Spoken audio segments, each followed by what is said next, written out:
এখন রাশিয়ার খ্রিস্টান, আমেরিকার খ্রিস্টান, ইউরোপের খ্রিস্টান আল্লাহ ভালো জানে, কিন্তু খ্রিস্টানদের সাথে মুসলমানদের একটা চুক্তি হয়ে তৃতীয় পক্ষের বিরুদ্ধে তারা লড়াই করে। বিজয়ী হওয়ার পর আবার খ্রিস্টান এবং মুসলমানেরা মুখোমুখি লড়াই করে। এবং এই লড়াইয়ের যে স্থান রাসূল সাল্লাল্লাহু আলাইহি ওয়াসাল্লাম উল্লেখ করেছেন তা হচ্ছে তুরস্ক এবং সিরিয়ার সীমান্তবর্তী অঞ্চল। আজকের যে সীমানা, সেই সীমানার আলোকে বলতেছে। আজকের সীমানার আলোকে তুরস্ক এবং সিরিয়ার সীমান্তবর্তী অঞ্চল। এবং যুদ্ধের যে ভয়াবহতার কথা রাসূল সাল্লাল্লাহু আলাইহি ওয়াসাল্লাম উল্লেখ করেছেন, এবং বাইবেলিক্যাল যে প্রফেসি আছে তথা বাইবেল এবং তাওরাতের যে বিকৃত অবস্থা, এই বিকৃত অবস্থার উপরও তাদের যে ভবিষ্যৎবাণীগুলো আছে, যেগুলো বাইবেলের প্রফেসি বলে, সেগুলোর সাথেও কিছু কিছু মিল আছে। যেমন এতটুকু কমন মিল সবার মধ্যেই আছে যে সবাই একজন মাসিহের অপেক্ষা করতেছে। সবার ধর্মগ্রন্থে একজন উদ্ধারকারী মাসিহ আছে। ইহুদিরাও একজন মাসিহের অপেক্ষমান, খ্রিস্টানেরাও একজন মাসিহের অপেক্ষমান, মুসলমানেরাও একজন মাসিহের অপেক্ষমান। মাসিহ শব্দের অর্থ হচ্ছে বিপদ থেকে উদ্ধারকারী। মাসিহাদ দাজ্জাল ও মাসিহ, ঈসা মাসিহ ও মাসিহ। কিন্তু মাসিহাদ দাজ্জাল হচ্ছে ধোঁকাবাজ, মিথ্যুক মাসিহ, প্রকৃত মাসিহ না। আর ঈসা মাসিহ হচ্ছে রিয়াল, সত্য, প্রকৃত মাসিহ। তো ইহুদিরা এখানেই গরমিল করে ফেলবে। তারা তাদের স্বভাবের শাস্তির কারণে, তাদের অতীতের পাপের কারণে তারা মিথ্যা মাসিহকেই মাসিহ বলে মেনে নেবে, বিপদ থেকে উদ্ধারকারী বলে মেনে নেবে। এবং আসলেই দাজ্জাল তাদেরকে বিপদ থেকে উদ্ধার করবে। আর খ্রিস্টানদের অধিকাংশ মুসলমান হয়ে যেতে পারে, এটার সম্ভাবনাই বেশি। তাদেরও কিছু কিছু দাজ্জালের অনুসারী হতে পারে, তবে বেশিরভাগ মুসলমান হয়ে যেতে পারে। তো মুসলমান এবং খ্রিস্টানদের মধ্যে থেকে হওয়া নতুন মুসলমানেরা সত্য মাসিহের অনুসারী হবে, যিনি হবেন ঈসা মাসিহ। তবে ঈসা মাসিহ যখন আসবেন তখনও মুসলমানেরা বিপদে, তিনিও এসে মুসলমানদের বিপদ থেকে উদ্ধার করবেন। তাহলে ইহুদিদেরকে বিপদ থেকে উদ্ধার করবে দাজ্জাল, আর মুসলমানদেরকে বিপদ থেকে উদ্ধার করবে ঈসা আলাইহিস সালাতু ওয়াস সালাম। তাহলে সিনারি কেমন হবে? সিনারি হবে এরকম যে দাজ্জাল আসার পূর্বে ইহুদিরা থাকবে বিপদে। অনেকেই মনে করে যে না, এখন মুসলমানেরা যে বিপদ আছে এই বিপদই চলমান থাকবে এবং এইভাবেই সারা পৃথিবীর কন্ট্রোল আগেই দাজ্জাল নিয়ে নেবে, তারপরে দাজ্জাল বের হবে। কোরআন এবং হাদিসের ধারাবাহিকতা এটা বোঝা যায় না। হাদিসের ধারাবাহিকতায় বোঝা যায় যে দাজ্জাল আসার আগেই মুসলমানেরা সারা পৃথিবী বিজয় করে নেবে, মানে বেশিরভাগ। ওটা ওই হাদিসেই, এই যে হাদিসে খ্রিস্টানদের সাথে যুদ্ধ হচ্ছে, ভয়ঙ্কর ভয়াবহ যুদ্ধ, এই ভয়ঙ্কর ভয়াবহ যুদ্ধ তো মুসলমানেরা বিজয়ী হবে, তখনও তো দাজ্জাল আসেই। এবং এটা এত ভয়াবহ যুদ্ধ যে খ্রিস্টানরা একত্রিত হয়েছে প্রায় 10 লক্ষ। তাহলে এই 10 লক্ষ খ্রিস্টান যখন পরাজিত হবে, তখন সারা পৃথিবীতে খ্রিস্টানদের আর পাওয়ারফুল কোনো পাওয়ারই নাই, এখানেই তো শেষ হয়ে গেছে। সবচেয়ে বড় যুদ্ধ তো এখানেই হয়ে গেছে। তাহলে মুসলমানদের সামনে তার কোনো বাধাই নাই। মুসলমানরা একের পর এক দেশ বিজয় করবে, ইস্তাম্বুল বিজয় করবে, ইতালির রাজধানী রোম বিজয় করবে। এবং এই যুদ্ধের পূর্বেই হয়তো ভারত বিজয় করবে, মসজিদে আকসা বিজয় করবে। এরকম আরও কিছু হাদিসে ইঙ্গিত পাওয়া যায়। তার মধ্যে এগুলো যেগুলো বললাম এগুলো সহিহ, আর দুই একটা কিছু জয়ীফ হাদিসও আছে। তথা সারমর্ম হচ্ছে, যখন ইহুদি এবং খ্রিস্টানেরা বিপদে তখন আসবে দাজ্জাল, যখন সারা পৃথিবীতে মুসলমানদের জয় জয়কার, যখন মসজিদে আকসা থেকে, ভারত থেকে, ইস্তাম্বুল থেকে, ইতালির রাজধানী রোম পর্যন্ত সব মুসলমানেরা বিজয় করে নিয়েছে, এবং যারা ইসলামের শত্রু তারা যখন বিপদে, তখন এবার দাজ্জাল বের হবে রাগান্বিত অবস্থায়। এবং দাজ্জাল যেহেতু এক্সট্রা অর্ডিনারি, অলৌকিক ক্ষমতা নিয়ে আসবে, ফলত মুসলমানদের আর কিচ্ছু করার থাকবে না। এত বিশাল বিজয় অর্জনের পরও মুসলমানেরা বেবাস, লাচার, অসহায় অবস্থার মধ্যে পড়ে যাবে। কেন? দাজ্জাল যেই সমস্ত এক্সট্রা অর্ডিনারি অলৌকিক ক্ষমতা নিয়ে এসেছে, সেগুলো মোকাবেলা করার মতো কোনো ক্ষমতা মুসলমানদের কাছে থাকবে না। এবং এই সময়ই যারা দাজ্জালের উপর ঈমান আনয়ন করবে না, তাদের উপর পৃথিবী এমন সংকীর্ণ এবং সংকুচিত করে দেওয়া হবে যে রাসূল সাল্লাল্লাহু আলাইহি ওয়াসাল্লাম বলছেন, শাম সিরিয়ার মুসলমানদের খাবারের জন্য শুধু এরকম কাঠ বাকি থাকবে, এরকম কাঠ। কেননা ফসল যেহেতু উৎপাদন হচ্ছে না, বৃষ্টি যেহেতু বর্ষণ হচ্ছে না, সেহেতু গাছের পাতা খাওয়ারও তো সুযোগ নেই। গাছই তো হয়নি, তো পাতা কই থেকে হবে? তাহলে বাড়িতে আগে থেকে রাখা যে ফার্নিচারগুলো আছে, কাঠ, এগুলোর মধ্যে থেকে চিবিয়ে রস বের করার চেষ্টা করবে। এই কাঠ ফেড়ে এর মধ্যে থেকে চিবিয়ে রস বের করার চেষ্টা করবে এবং উঠে খেয়ে বাঁচার চেষ্টা করবে।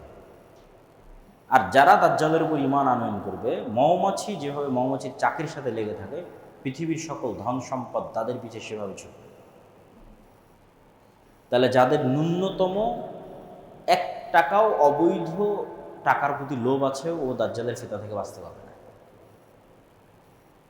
1 টাকাও যার অবৈধ টাকার প্রতি লোভ আছে, যে না আমার একটু দরকার, নিয়ে নিই, সে দাজ্জালের ফিতনা থেকে বাঁচতে পারবে না। কে বাঁচতে পারবে? যে মৃত্যুকে গ্রহণ করতে প্রস্তুত কিন্তু ঈমান বিসর্জন দিতে প্রস্তুত। কেন সারা পৃথিবী সকল ধন সম্পদ তখন দাজ্জালের উপরে যারা ঈমান আনয়ন করে যাবে, আর যারা করবে না তাদের কাছে কিচ্ছু নেই, খাওয়ারও নেই। ঈমানের সবচেয়ে বড় পরীক্ষা। এবং রাসূল সাল্লাল্লাহু আলাইহি ওয়াসাল্লাম বললেন যে 40 দিনের প্রথম দিন হবে 1 বছর, দ্বিতীয় দিন হবে 1 মাস, তৃতীয় দিন হবে 1 সপ্তাহ, এবং তার গতি হবে আকাশে ঝড়ের সময় মেঘমালা যে গতিতে চলে সেই গতি। তো এবার যেহেতু মুসলমানেরা বিপদে পড়ে গেছে দাজ্জালের কারণে, দাজ্জালের এক্সট্রা অর্ডিনারি অলৌকিক ক্ষমতার কারণে, এবার দাজ্জালের চেয়েতেও সত্যিকার যিনি মাসিহ আসবেন, উনি আরও আপার লেভেলের এক্সট্রা অর্ডিনারি অলৌকিক ক্ষমতার মালিক হবেন, যিনি মুসলমানদেরকে উদ্ধার করার জন্য আসবেন। তিনি হচ্ছে ঈসা আলাইহিস সালাম। ইনি হলেন সত্যিকার মাসিহ, ঈসা মাসিহ, প্রকৃত মাসিহ। এনার অলৌকিক ক্ষমতা কেমন হবে? এনার নিঃশ্বাস যতদূর পর্যন্ত যাবে, ওই এরিয়ার মধ্যে যদি কোনো কাফের থাকে, সে নিঃশ্বাসে মারা যাবে, অস্ত্র প্রয়োগে নয়, নিঃশ্বাসে মারা যাবে। এবং দাজ্জাল যদি তাকে দেখে, তাহলে দৃষ্টিতে মৃত্যুবরণ করবে, অস্ত্র প্রয়োগের পূর্বেই। কিন্তু তারপরেও ঈসা আলাইহিস সালাম তাকে অস্ত্র দিয়েই হত্যা করবে।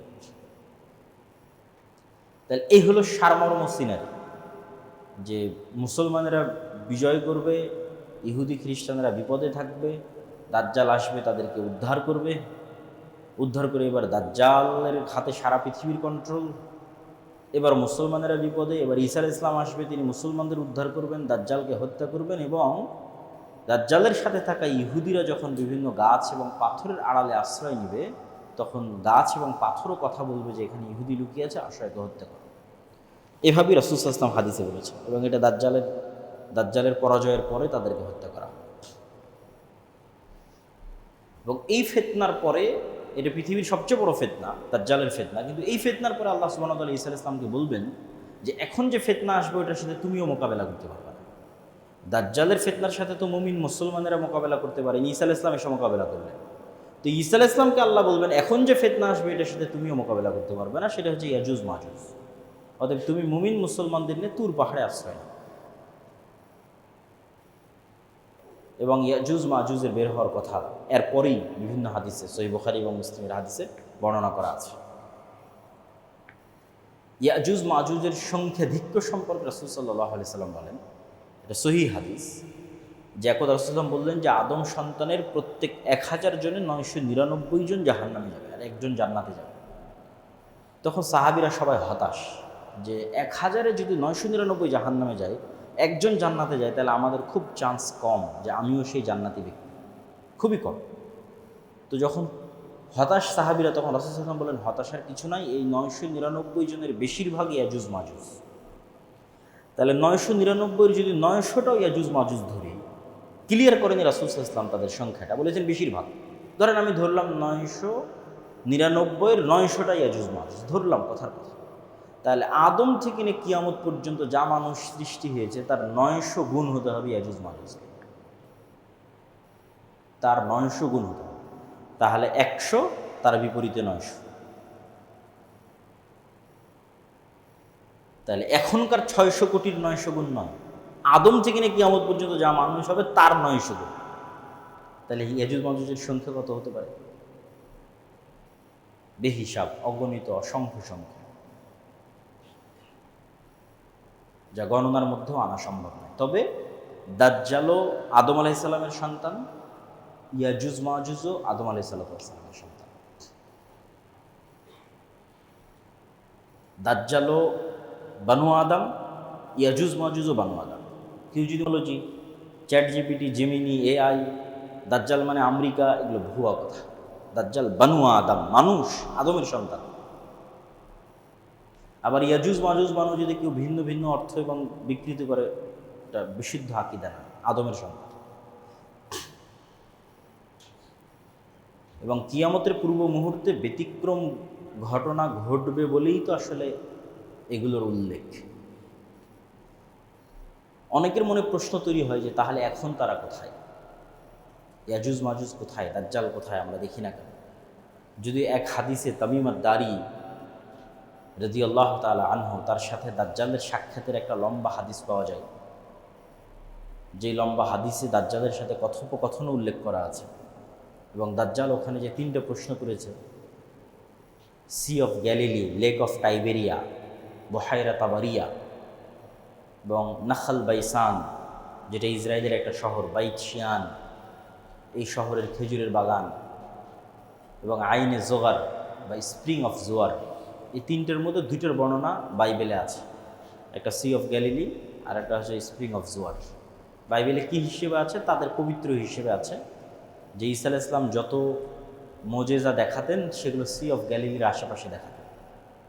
এই জন্য ইউরোপ থেকে লক্ষ লক্ষ ভিজিটর এবং আমেরিকা থেকে এখানে আসে, দেখতে আসে।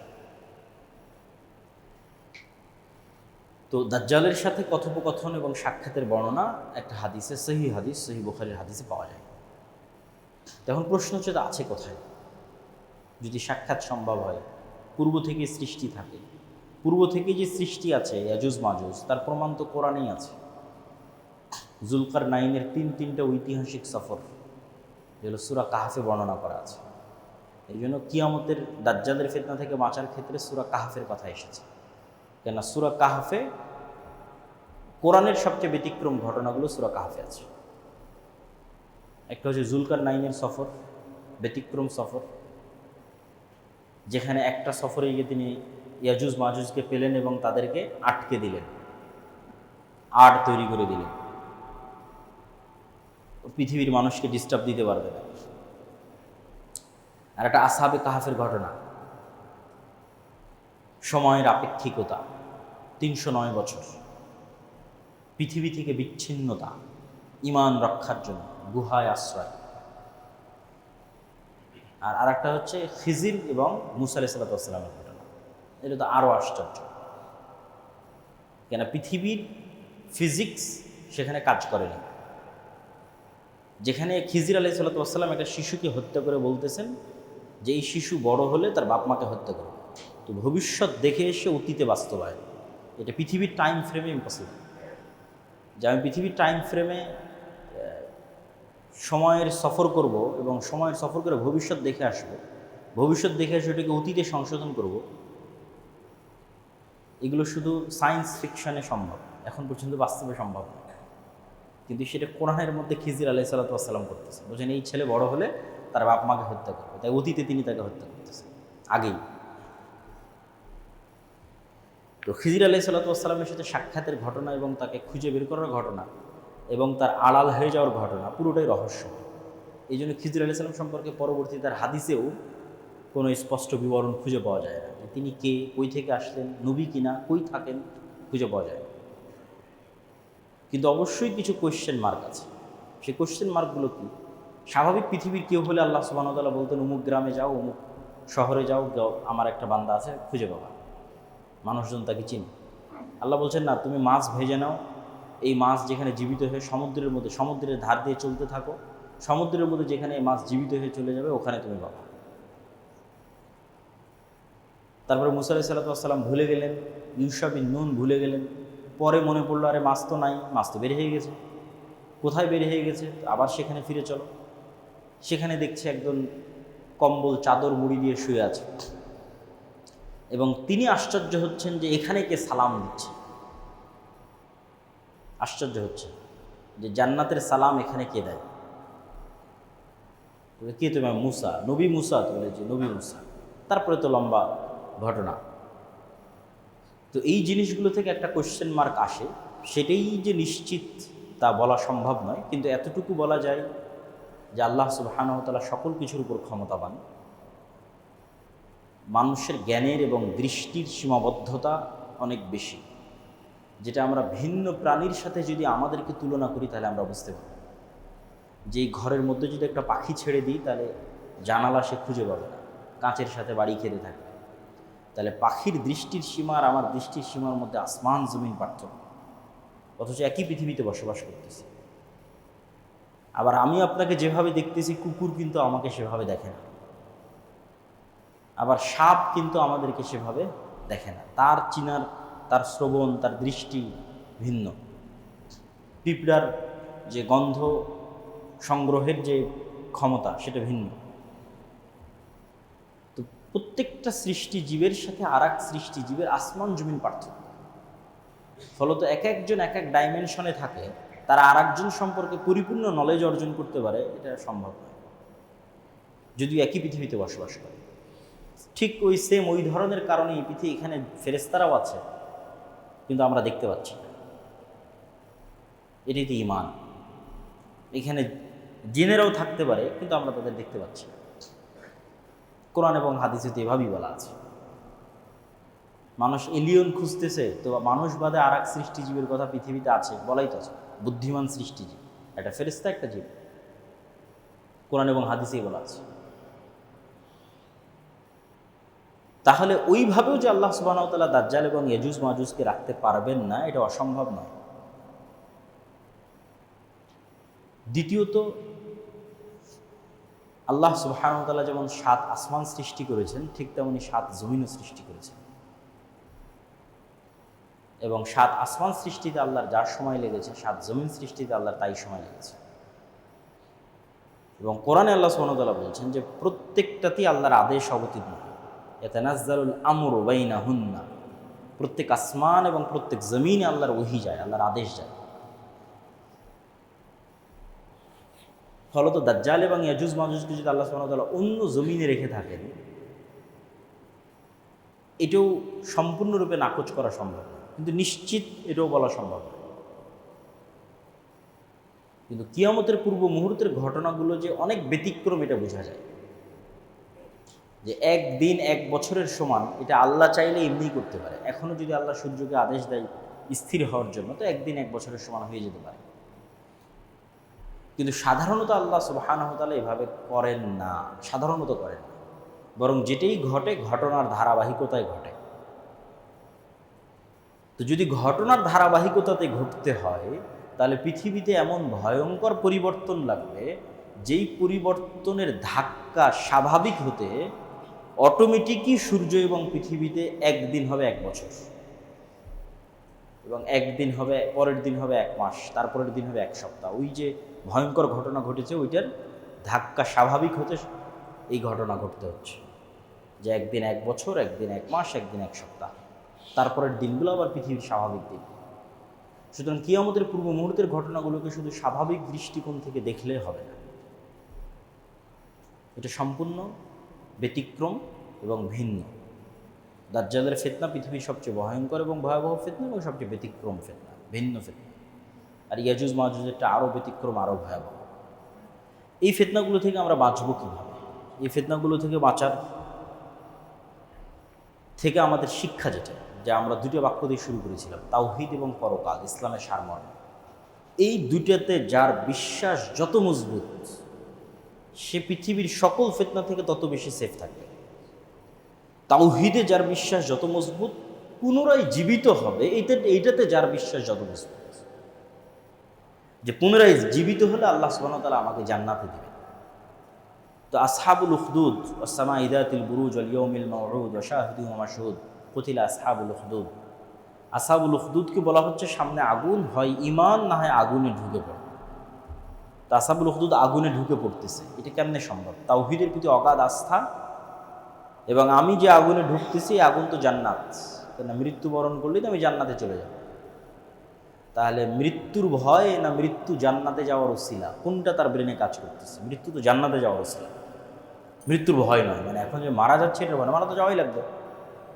তাহলে আমার এই মৃত্যুটা হচ্ছে জান্নাতে যাওয়ার হয়েছে, মরলেই জান্নাতে চলে যাবে। তাহলে ওই যে পরকালের প্রতি অগাধ আস্থা, তাহলে ওই আগুনের মধ্যে সে জান্নাত দেখতে পাচ্ছে, ফলত তার জন্য ওই আগুনে ঢোকা সহজ। এই ধরনের ঈমান ছাড়া পৃথিবীর কোনো ফিতনা থেকে বাঁচা সম্ভব না। আমরা তো এখনও অসংখ্য ফিতনা